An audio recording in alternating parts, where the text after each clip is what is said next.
오늘은 5월 마지막 주일입니다. 이 5월은 참 많은 일들이 있었습니다. 축복 신방을 시작으로 5월을 시작을 하고 또 소그룹으로 모이고 우리 소그룹 연합 기도회를 하면서 평신도 신앙대회를 준비하고 결혼식도 있었고 우리 평신도 신앙대회 총 4일 동안 7시간 은혜로 충만하고 또 말씀으로 또 뜨거웠던 시간이 있었습니다.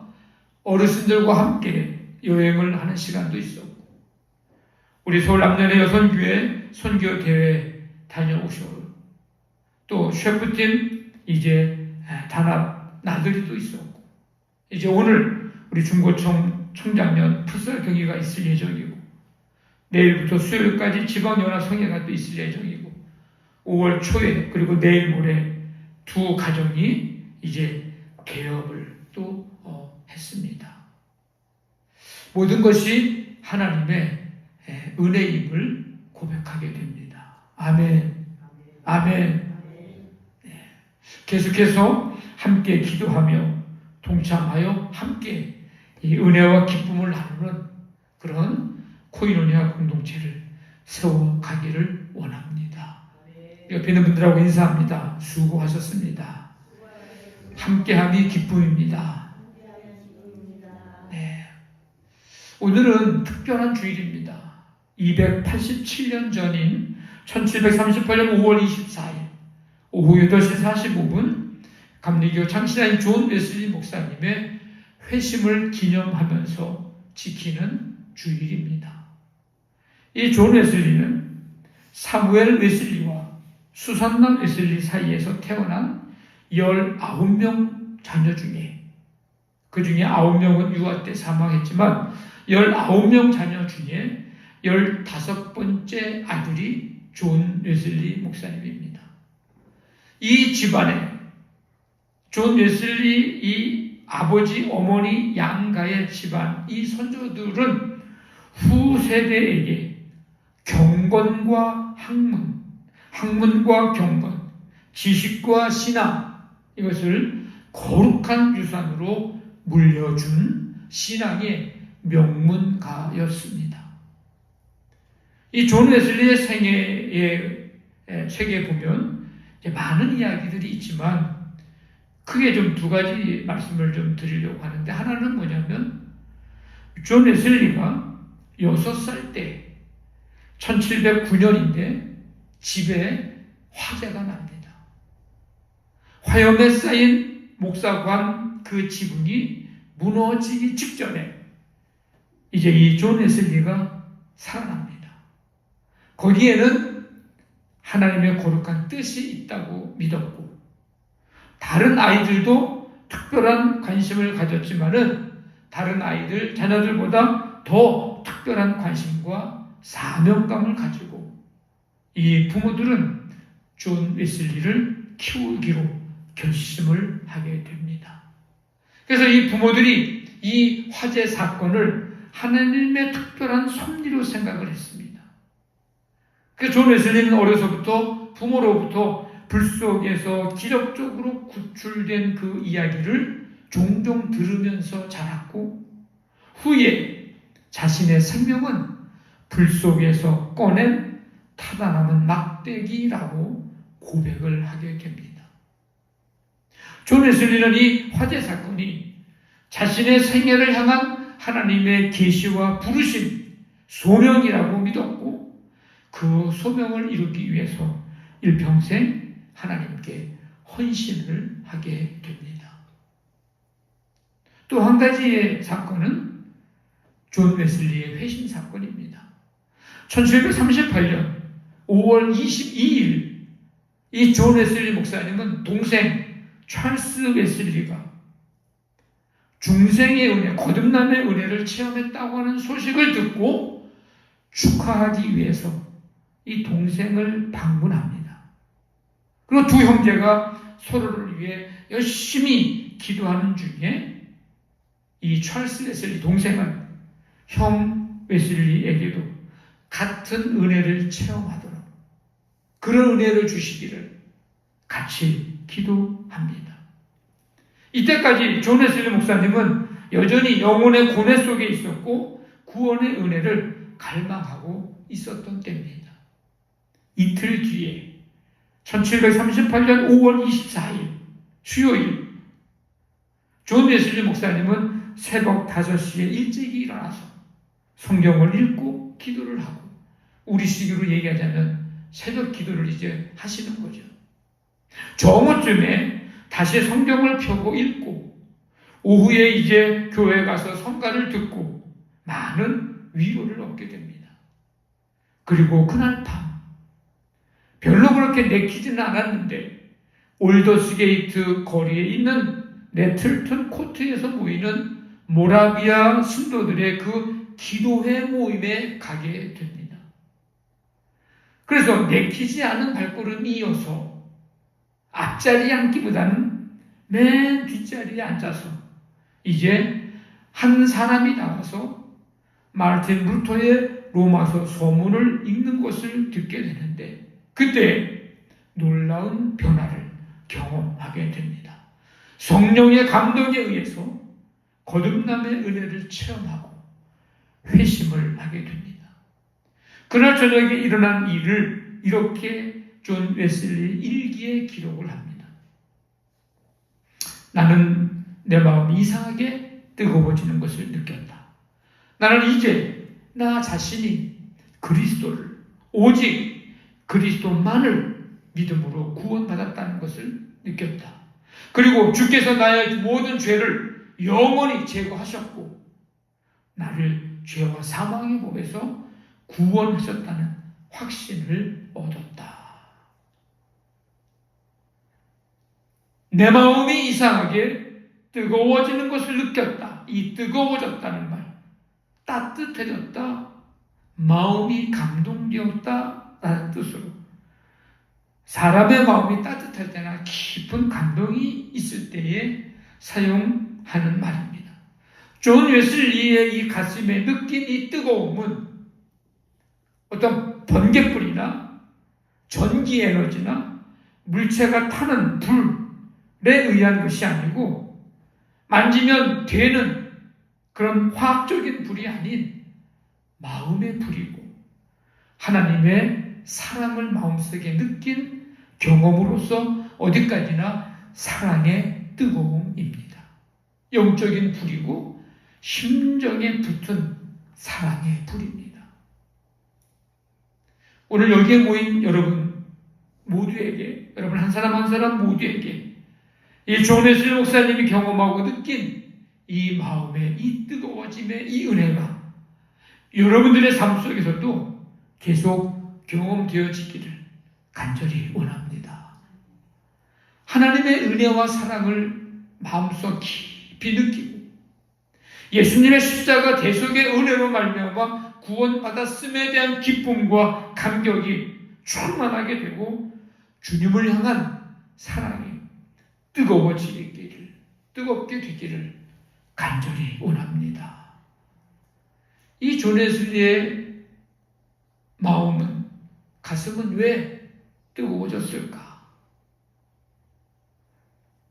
이 목사님은 어려서부터 줄곧 신앙과 양심을 따라서 하나님 앞에 성결하고 도덕적으로 흠이 없는 삶을 살려고 모든 노력을 다했습니다. 자신의 도덕적인 노력으로 충분한 선을 행하여 하나님을 만족시킴으로써 구원을 얻어야 한다고 믿었던 것입니다. 그런데 1738년 5월 24일에 성령의 역사, 하나님의 신비로운 은혜로 구원을 얻기 위해서 오로지 그리스도만을 믿게 되었습니다. 이제 구원에 이르는 믿음을 얻었습니다. 그 믿음은 하나님의 선물이었습니다. 이 존 웨슬리에게 그날은 구원의 확신을 얻은 날이고 예수님의 피로 죄 씻음을 받고 새 생명으로 태어나는 거듭남의 은혜를 체험했습니다.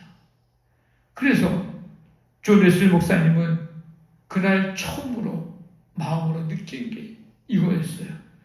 예수님이 나를 위하여 죽으셨다. 예수님이 나를 위하여 온 세상 사람들을 위해서 죽으셨다고 하는 것은 설교를 통해서도 많이 했고 많이 들었고 많이 배웠는데 이날에야 비로소 예수님이 나를 위하여 죽으셨고 나를 위하여 피 흘리셨다고 하는 사실을 이 지식으로 머리로만이 아니라 마음으로 가슴으로 느끼게 되었습니다. 놀랍고 신비하고 고마운 사랑을 이제 마음속에서 처음으로 느껴지고 체험을 하게 된 것입니다.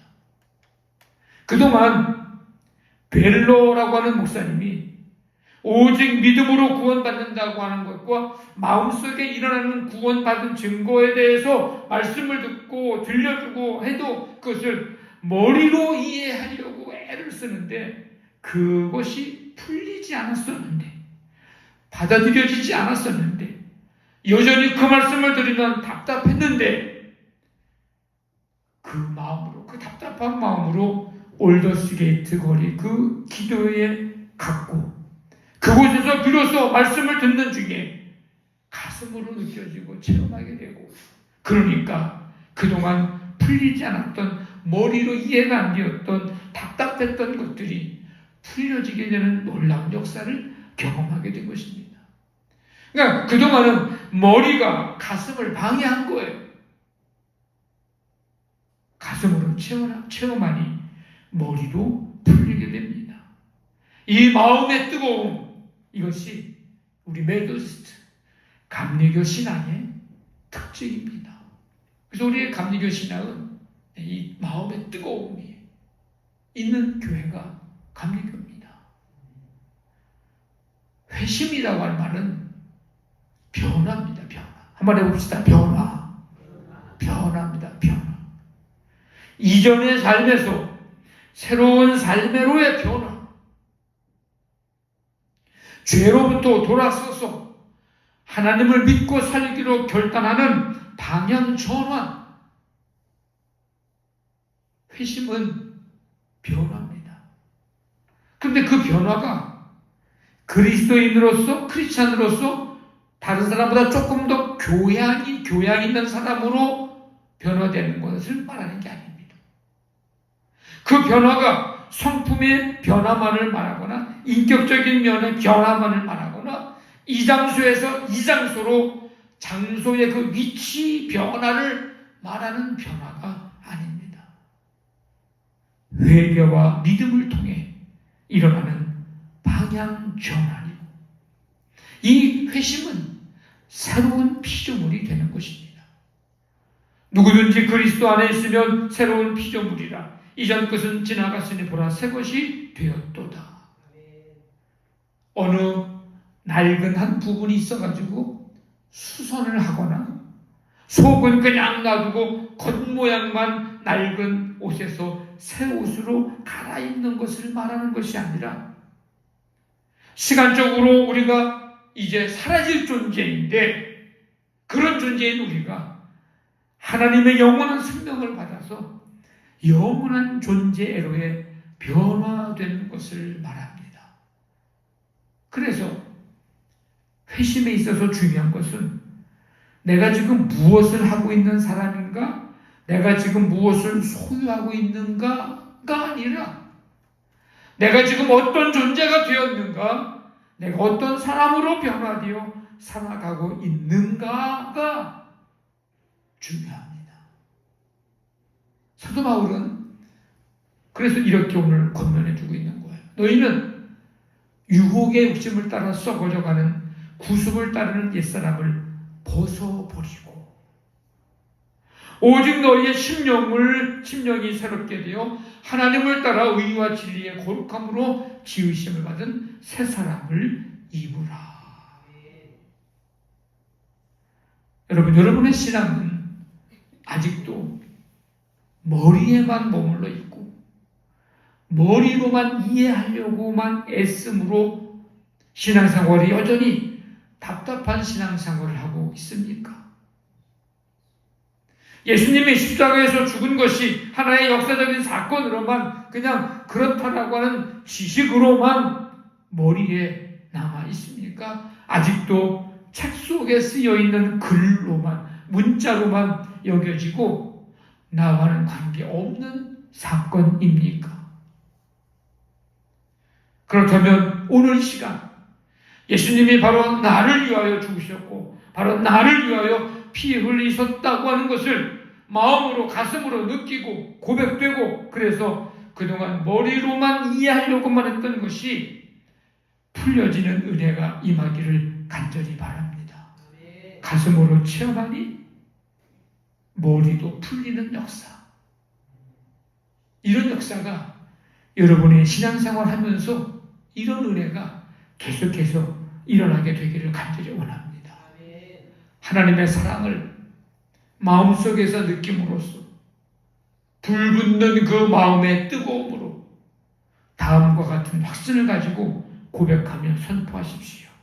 예수님께서 나의 모든 죄를 영원히 제거하셨고 나를 죄와 사망의 법에서 구원하셨다. 이 거듭남의 은혜. 나는 예수 그리스도만을 믿음으로 구원받았다. 이 구원의 확신. 만약에 그동안 교회만 왔다 갔다 했지 이 확신이 없고 고백이 없던 사람이 오늘 성령께서 주시는 뜨거운 마음으로 이 시간 거듭남의 은혜와 구원의 확신을 고백한다면 그 사람은 오늘이 바로 회심한 날입니다. 2025년 5월 25일 외우기도 좋아. 2025년 5월 25일 오늘이 여러분의 인생 속에 잊을 수 없는 회심의 날로 기억이 되기를 바라고 오늘을 기억하며 기뻐하고 감격하게 되는 성도들이 많아지게 되기를 간절히 그리고 또 간절히 바랍니다. 그러면 이 회심의 사건이 언제 일어났느냐가 중요합니다. 아까 존 웨슬리 목사님이 1738년 5월 24일 새벽부터 말씀 읽고 묵상하고 낮에 가서 성가 듣고 교회 가서 은혜 받고 했지만 여전히 답답한 마음, 그 마음이 사라지지 않았고 그날 저녁에 모라비안 기도들 성도들의 그 기도에 내키지 않는 발공으로 가서 맨 뒷자리에 앉아 있다가 뭐 할 때 마음에 뜨거워짐을 느꼈다고요?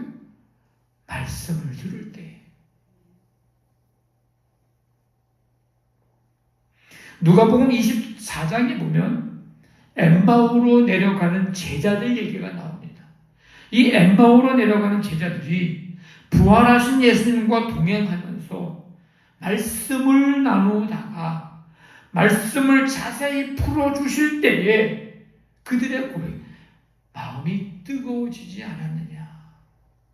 그들의 마음이 뜨거워졌음을 고백을 하고 있습니다. 존 웨슬리 1738년 5월 24일 수요일 저녁에 이 내키지 않는 발걸음으로 갔던 그 신도회에 모라비아 신도회 기도회에 갔다가 뒷자리에 앉아서 말씀 들을 때 성령의 감동에 의해 거듭남의 은혜를 체험하고 회심을 하게 됩니다. 말씀을 들을 때 성 오구스틴 그는 마니교라고 하는 이단 종교에 빠져서 방탕 생활을 30년간 하게 됩니다. 근데 그를 돌이키게 한 말씀이 있습니다. 로마서 13장 12절부터 14절 말씀이에요. 밤이 깊고 낮이 가까웠으니 그러므로 우리가 어두움의 일을 벗고 빛의 갑옷을 입자. 낮에와 같이 단정히 행하고 방탕하거나 술 취하지 말며 음란하거나 호색하지 말며 다투거나 시기하지 말고 오직 주 예수 그리스도로 옷 입고 정욕을 위하여 육신의 일을 도모하지 말라. 그가 이 말씀이 그를 다시금 주님께로 돌아오게 한 말씀입니다. 마르틴 루터 그는 로마 교황청이 성 베드로 성당 건축 자금을 마련하기 위해서 면죄부 판매에 열을 올렸고 이거를 사가면 다 죄 용서해 준다. 용서함을 받는다.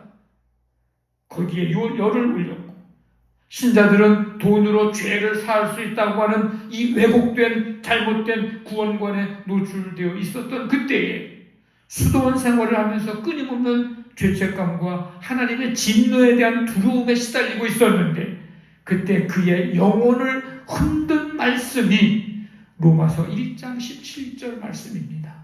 오직 의인은 믿음으로 말미암아 살리라. 이 말씀 붙들고 종교개혁을 일으킨 거예요. 세상을 쫓던 무리, 요한복음 1장 12절 말씀을 통해서 선하게 태어났고, 조지 뮬러, 요한복음 3장 16절 말씀을 통해 거듭남을 체험했고 하나님의 위대한 사랑으로 쓰임을 받았습니다. 다 말씀을 들을 때 이와 같은 변화와 체험, 놀라운 역사가 일어났습니다. 성도 여러분, 말씀이 나를 변화시킵니다. 말씀이 나를 새롭게 합니다. 내 마음의 변화, 내 생각의 변화는요, 말씀 들을 때 일어납니다. 내 삶의 변화는 말씀 들을 때, 내 삶의 뜨거움은 말씀을 들을 때에 일어납니다. 저는 이 시간 여러분 모두가 말씀을 통해 회심, 즉 마음이 뜨거워짐으로 늘 변화가 일어나는 이 삶의 복이 임하기를 간절히 원합니다. 그러면 회심한 자의 삶은 어떠해야 할까? 그냥 뜨거움만 가지고 있어서는 안 되지 않습니까? 마음의 뜨거움만 가지고 있어서는 안 되지 않습니까? 그래서 오늘 말씀해 주는 거예요. 유혹의 욕심을 따라 썩어져가는 구습을 따르는 옛사람을 벗어버리고 오직 너희의 심정이 새롭게 되어 하나님을 따라 의와 진리의 거룩함으로 지으심을 받은 새 사람을 입으라. 옛사람을 벗어버리고 새 사람을 입어라. 여러 가지 의미로 말씀을 들을 수 있지만 조은 웨슬리 목사님이 했던 표현대로 하자면 거의 된 그리스도인으로가 아니라 전적인 온전히 그리스도인으로 사는 것을 말합니다. 이 거의 된 그리스도인 표현이 조금 이상하죠, 그죠? 그리스도인이면 그리스도인이지 거의 됐다고 하는 건 뭘까? 그리스도인의 겉모양만 가지고 있는 것을 말합니다. 교회도 옵니다. 기도도 합니다. 찬송도 합니다. 선한 일을 합니다. 악한 일을 안 합니다. 열심히 일합니다. 다 합니다. 모양만 있습니다. 경건의 모양만 있습니다. 거의 된 그리스도인. 그 영어로 almost Christian이라고 해요. 근데 그런 그리스도인으로서가 아니라 이게 회심한 자는 전적인 그리스도인으로 살아가야 된다. all together입니다. 전적인 온전히 그리스도인. 이 온전히 그리스도인은 어떤 것을 요구하는가? 하나님을 사랑하는 삶. 이것이 있어야 된다는 거예요. 한번 따라해 봅시다. 하나님을 사랑하자. 하나님을 사랑하는 거예요. 마음을 다하고 목숨을 다하고 뜻을 다하고 힘을 다해서 하나님을 사랑합니다. 전적인 그리스도인. 여러분, 겉모양만 갖고 있지 말고 전적으로 마음과 목숨과 뜻과 힘을 다해 하나님을 사랑하는 전적인 온전히 그리스도인이 되기를 원합니다. 그리고 이웃을 사랑하는 삶입니다. 주께서 우리를 사랑하신 것처럼 이웃을 사랑하는 삶. 그 사랑이 뭐냐? 고린도전서 13장에 자세하게 말씀해주고 있습니다. 이것이 전적인 그리스도인의 삶, 회심한 자의 삶이어야 합니다. 그리고 믿음으로 사는 것입니다. 예수 그리스도를 구주로 믿는 자라야 구원을 받는다. 그 믿음이 세상을 이긴다. 그 믿음이 심판에 이르지 않게 하고 사망에서 생명으로 우리를 얻게 한다고 하는 이 믿음, 이 믿음으로 사는 것, 전적인 그리스도인의 삶입니다. 말씀으로 변화된 사람, 회심한 사람은 전적인 그리스도인, 온전히 그리스도인으로의 삶, 예수 그리스도로 말미암은 새로운 변화의 삶을 살아갑니다. 옛사람은 벗어버리고 새 사람을 입고, 우리 모두 말씀으로 우리의 마음이 뜨거워지고 말씀으로 변화되어 전적인 그리스도인, 온전히 그리스도인으로서의 변화된 삶, 새로운 삶을 살아가게 되시기를 주님의 이름으로 간절히 축원합니다. 아멘.